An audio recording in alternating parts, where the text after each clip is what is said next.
श्री ज्ञानेश्वरी या उपाधी माझी गुप्त चैतन्याचे सर्वगत ते तत्वज्ञ संत स्वीकारिती सलिलीपय जैसे एक होनी मिनले असे परिनिवडूनी राजहंसे वेगळे किजे की अग्निमुखे किडाळ तोडोनिया चोखाळ निवडिती केवळ बुद्धिमंत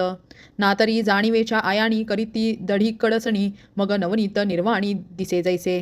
की भूसबीजे एकवट ओपणिता राहे घनवट तेथे घडे ते फलकट जाणो आले तैसे विचारिता निरसले ते प्रपंचू सहज सांडविले मग तत्वता तत्व उरले ज्ञानियासी म्हणून अनित्याच्या ठाई तया आस्तिक्य बुद्धी नाही निष्कर्षू तोही ते खला असे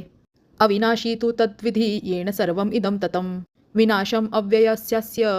न कश्चित कर्तुम अरतिः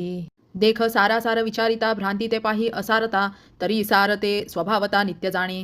हा लोकत्रयाकारू तो जयाचा विस्तारू तेथे नामवर्ण आकारू चिन्ह नाही जो सर्वदा सर्वगतू जन्मक्षया अतितू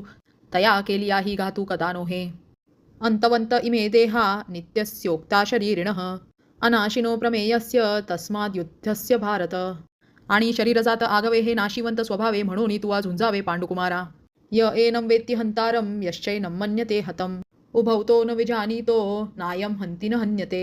तू धरुनी देह अभिमानाते दीठी सुणी शरीराते मी मारित आहे मरते म्हणतू आहासी तरी अर्जुना तू हे नेणसी जरी तत्वता विचारिसी तरी विधाता तू नव्हेसी हे वध्यनवती न जायते म्रियते वा कदाचिन्न्यायं भूत्वा भविता वा न भूयः अजो नित्याः शाश्वतोऽयं पुराणो न हन्यते हन्यमाने शरीरे वेदविनाशिनं नित्यं य एनम् अजम अव्ययम कथम स पुरुषः पार्थ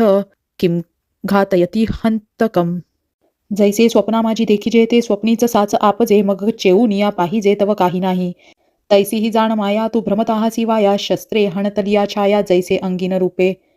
का पूर्ण कुंभ उलंडला तेथ बिंबाकारू दिसे भ्रंशला परी फानू नाही नासला तयासवे नातरी मठी आकाश जैसे मठाकृत अवतरले असे तो भंगलिया अपैसे स्वरूपाची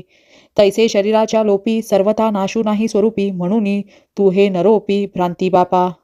वासांसी जीर्णोनी यथावहाय नवीन गुह्यंती नरोपराणी तथा शरीराणी विहाय जीर्णो अनन्यानी संयाती नवीनी देहे जैसे जीर्णवस्त्र सांडिजे मग नूतन वेढिजे तैसे देहांतरा ते स्वीकारिजे चैतन्यनाथे नैनं छिन्दन्ति शस्त्राणि नैनं दहति पावकः न चैनं क्लेदयन्त्यापो न शोषयति मारुतः अच्छेद्योऽयम् अधायोऽयम् अक्लेद्यो शोष एव च नित्यं सर्वगतः स्थाणुरचलोऽयं सनातनः हा अनादि नित्य सिद्धू निरूपादी विशुद्धू म्हणून शस्त्रादिकादी छेदू न घडे यया रामकृष्ण हरी।